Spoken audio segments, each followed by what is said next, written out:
Hello and welcome back to my channel. Today we're going to be doing this makeup look right here and I love it. I don't want to take it off, but the goal for today's video was just to kind of use products that I have that I either have never tried before or it's something that I've used maybe once or twice, haven't used in a long time. Because I am a creature of habit, I do reach for a lot of the same products every day, even though I have a big variety. So I kind of forced myself into trying different products and I really like how my makeup turned out today. So if you want to see how to get this look from start to finish, then just keep on watching. I did go ahead and prime my eyes with my About Face primer, and for eyeshadow I think I've used this literally one time. This is the Charlotte Tilbury Pillow Talk Dreams palette. It really does look like the most underwhelming palette, but it's like the most beautiful like pinky toned shades, especially if you have green eyes, and I don't know why I never use this. And it doesn't get any easier because there's literally two matte shades. So we're gonna take the lightest shade. I made sure to pat off my brush, and these are really pigmented, so we are gonna use a face powder to kind of diffuse this out and give me a lighter pink shade in the crease. But I'm putting this directly in the crease with a fluffy brush, and I'm going to start blending to the outer corner. This is not going to be any revolutionary eyeshadow look, I'm sorry. But when you have these type of palettes and you're like, man, I wish I just had like a lighter transition color, do what I'm going to show you because you can create your own with what you already have. Now that most of that product's off my brush, I'm going to start bringing it up higher into the crease. Okay, so we're not fully finished, but we're going to move to this eye. I'm applying this into the crease and then blending down to the outer corner. I'm also going to diffuse it into the inner corner. These shadows blend really easily, so I might not even need a powder to diffuse it. So I'm just kind of taking that clean brush and blending that shadow up, and you can just see it gradually getting lighter. So it does make it look like I've used more than one shade. Now with a little bit more, I'm going to put it on the outer corner and blend it inwards. And then I'm just wiping that brush off and again bringing it upwards. So now with that darker matte shade, I'm going to use a smaller fluffy brush. I'm going to put that on the outer corner as well. And then I'm just doing little wiggle motions to blend it inwards. I'm bringing that about halfway in, and then with the tip of the brush, I'm going to work that shade into the crease. Okay, now with that first fluffy brush and a little bit more of the lighter color, I'm going to re-intensify the crease. Sometimes it's good to do that after you have the darker shade on there. So again, I'm applying that and I'm blending it about halfway in, just doing these little back and forth little wiggle motions. And then with the tip of the brush, I'm working that into the crease. And then with that lighter color and that fluffy brush again, I'm going to add a little bit more and diffuse it up. So now with my face powder, I'm going to take a flatter brush. My dogs are literally howling downstairs. I'm sorry if you can hear it. And I'm going along the edge of that, and that's just going to naturally lighten the edge of it and make it look like we used a lighter transition color. If you're using a really dark shade and you want to do this, I would do a layer of powder first, then the dark shade, and then a layer of powder after. That way it doesn't cling too much to your primer and it'll blend. Now with my finger, I'm going to take the darker shimmer and I'm going to pat it on the center of the eyelid. I'm taking it about 2/3 of the way out, so that very outer corner is going to remain matte, and I'm leaving the very inner corner blank for the lighter color. I will say Charlotte Tilbury does know how to do her shimmers. And now with a shadow brush, I'm going to take that lighter shimmer, I'm going to put it on that inner corner, basically everywhere that we left blank, and I'm going to pat it into the mid-toned shimmer. I wish this sparkle was being picked up on camera, but I really don't think that it is. I'm going to do a wing liner, which I haven't done in a long time, and I also haven't used a gel eyeliner in a really long time, so I'm going to take the Melt Cosmetics, the Onyx Ultra Matte Gel Liner. We're going to put my mirror up because I need to be able to see if I even remember how to do this. I'm starting with very little right now. That was a little bit of too little product. We're going to get a little bit more, but still a little bit because I want to perfect the shape and then I can apply more product. This brush is not doing it for me. Okay, that brush was a little too frayed out for my liking, so I'm taking this one by Morphe. So I'm creating the wing first, and now with, again, very little because I want this to be like a smudgy, almost like a pencil liner look. I'm wiping the product off on the back of my hand and then I'm just lining about halfway across. Smoky lid, structured wing. I'm going to clean up a little bit from that first brush. I just have a little bit of makeup remover on here. Baby wing, I don't want to do too much. Okay, I'm going to do the other eye. Okay, liner is on, and I cannot promise that they're even, but you know what? We're 33. My eyelids are not even. It's okay. No one's going to know once we put our lashes on. I'm applying the MAC Stack Elevated Mascara, and then I'm going to pop on my Amazon lashes, which I always have linked down below, but they're my favorite, and then we'll start on the complexion. Lashes are on, and obviously that makes the biggest difference in the world. So this is nothing new. I'm going to take my Tatcha serum stick and put it underneath my eyes. I always do this. Makes my concealer look so much better, but also if I'm doing shadow and I remove my fallout, and obviously I removed my under eye concealer. I'm going to put a little bit on the cheekbones. Actually, I'm going to put this anywhere that I have while I'm a little bit more dry, which is my whole face. But I'm going to be using a matte foundation, which I don't typically do, and I want any extra glow that I could possibly get. One product I haven't used in forever that I used to use all the time is the Charlotte Tilbury Flawless Filter. One, because I gave it Sultana and I just didn't feel like going on my way to get a lighter shade. So the lightest shade that I have is 2.5, but we're going to make it work. Also, it doesn't doesn't look like it, but I've gotten a very small amount of color, so I'm thinking that the foundation might potentially be a little light, so this will just give me a little bit of color underneath, so hopefully it all works out. And I like to apply this product just like all over, and I'm gonna take a brush. This is a Morphe M102, and honestly I can make this color work for me because they do obviously sheer out quite a bit, but I don't know, I just haven't found myself using this product very much. I just love the glow that it gives. Maybe I'm gonna put this back in my rotation now that I've gotten a little bit of color in this shade. It can kind of work for me. For foundation, I think I've only used this once and I just wasn't the biggest fan of it. It is the NARS Natural Matte Longwear Foundation. One, because it's matte and I just felt like it looked pretty heavy, so I'm gonna try and make it not look like that. To make this not look as heavy, I'm gonna take my Morphe M107 brush and really spread this out. I have hardly anything on my brush, and you can see like it's a super full coverage product. And I'm gonna disperse this first and then blend it out, and then hopefully that can sheer it out enough to make it work. I think when I applied it the first time, I went like full force with it. It's a good color. We're gonna start here, and I'm taking my beauty blender and we're going to blend it out. So far that actually looks nice. Okay, this might be the trick. I don't know if it was putting the flawless filter under it or just like really shearing it out first, but that looks nice. I'll look up in my mirror and see if it still looks nice. Okay, no, that actually looks really good up close, and I've had this since April and I have not really played with it. I'm gonna put a little bit up here on the forehead. Okay, I think this might be a good option for me for the summer if I shear it out for like budge proof makeup. Now that I got a thin layer on my forehead, I'm just gonna take that sponge and blend it out. Okay, now that I'm looking really up close to my forehead, you can see the dryness. My forehead, like all right here, is pretty flaky. It's very minimal, so I don't even think camera will pick it up because I almost have to like angle my head just the right way to be able to see that. But it does enhance dry patches if you have them. So just make sure that you are well prepped and exfoliated, which I need to exfoliate. So that's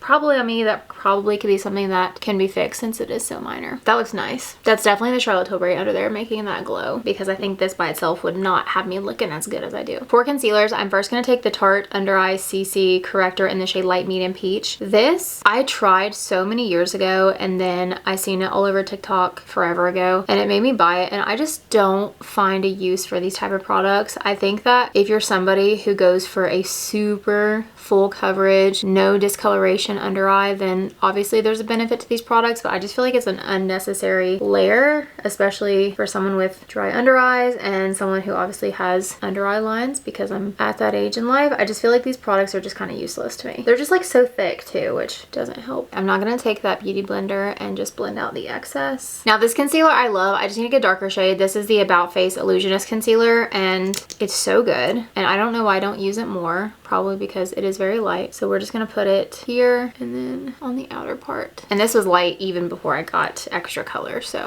we just need to get darker color. But as far as drugstore concealers go, this is such a good one. If you don't want like crazy full coverage, it's really nice and hydrating. It's super lightweight. It's a good one. See, I don't like how bright that is. That's just not the look that I go for. So I'm gonna take a clean side of that sponge. I'm just kind of rotating it. I'm gonna pick up some of that product. And then as we know, I put my bronzer over top my concealer anyways. I'm gonna flip and use the foundation side just to blend any lines. Not bad, it's just a little brighter than I would like. Next up from bronzer, I got a package from Merit a while back, and I just haven't used the bronzer stick, and I feel like this is gonna be really warm. So I'm gonna put it on the back of my hand first. I feel like this is gonna be really warm. The formula looks nice though. Okay, I put a little bit on the face, but I feel like with this formula, if you swipe it on the face, it's gonna lift the foundation. It's kind of reminding me of the Rare Beauty bronzer as far as like the glow and like the texture of it, but in a stick form. Okay, that shears out a lot, which is nice, which makes sense though because it's Merit and they're more of a clean girl aesthetic makeup brand, which I do really like their products. So I'm gonna take this, and I feel like this formula is gonna be really good for going underneath the eye area. We're gonna darken that concealer up a little bit. Oh yeah, that's nice. And that's a good tone too. Like it looks super orange on my hand, but when it's sheared out, like it's the perfect shade of a little bit of warmth, like not crazy warm. It's not as warm as like my Too Faced that I also love.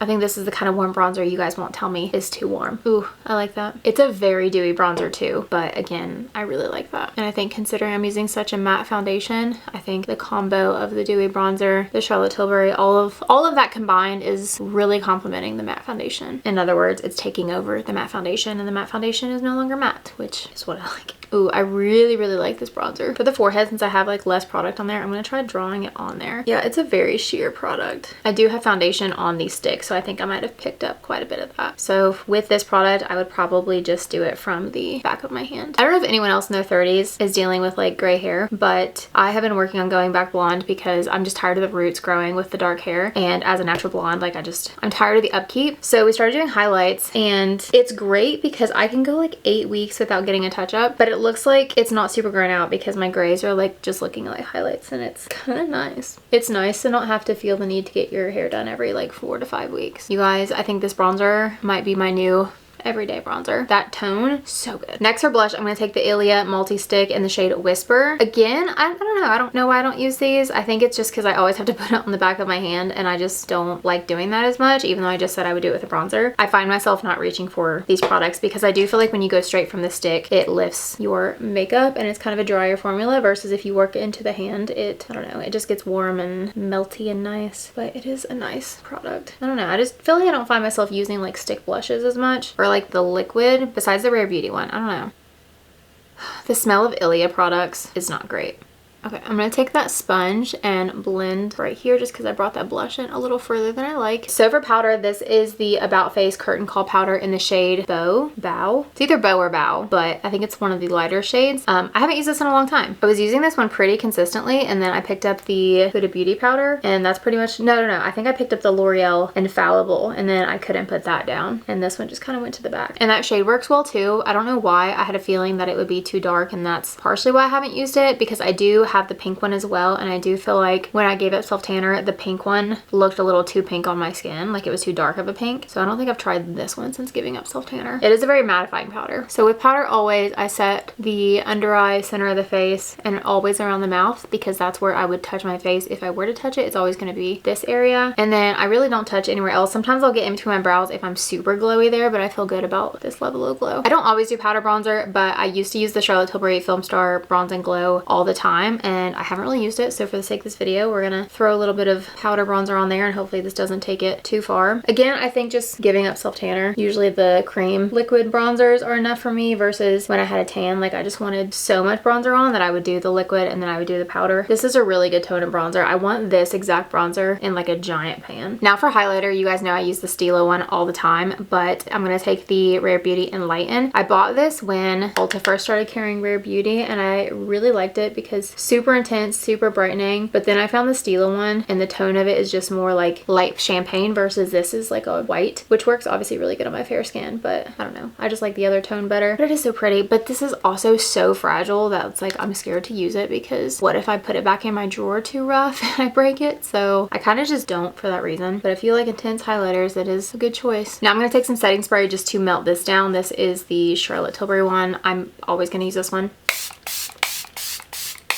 I like this one because it also melts down the powders. If you want like a true budge proof setting spray, the L'Oreal one in like the red can is really nice, but it doesn't melt down the powders. Depending on what I need a setting spray for, if I'm like outside, if I'm like going to a concert or something, like I will use the L'Oreal one because it locks it in. Okay, back to the eyeshadow. I'm going to take that lighter pink color and work it on the lower lash line, as I always do. I like to take this pretty far down. I think I'm going to go like not as intense on the bottom as I usually do, because we're switching things up today, so we're gonna leave it like that. Normally I would do a couple more layers. And now with the tip of a eyeshadow brush, like a flat shader brush, I'm gonna apply that darker color closest to the lash line from inner corner to outer corner, like that. Just makes it a little bit more smoky. Another product I don't switch up is my MAC Extended Play on my lower lashes. It's just literally the only thing that goes on my bottom lashes. I wish they would come out with this in brown. And for the sake of using different products, I'm not gonna do faux freckles. I cannot tell you the last time I did a makeup look without faux freckles, but we're not gonna do it today, even though it look really good. For lip liner, I don't use the e.l.f. lip liners that often. These are the Cream Glide lip liners. One, because the shades aren't on there. I have no idea what color this is. And secondly, they're just so creamy that they're not super long wearing, and I like a long wearing lip pencils. That's really the only reason why, but they're also like $3.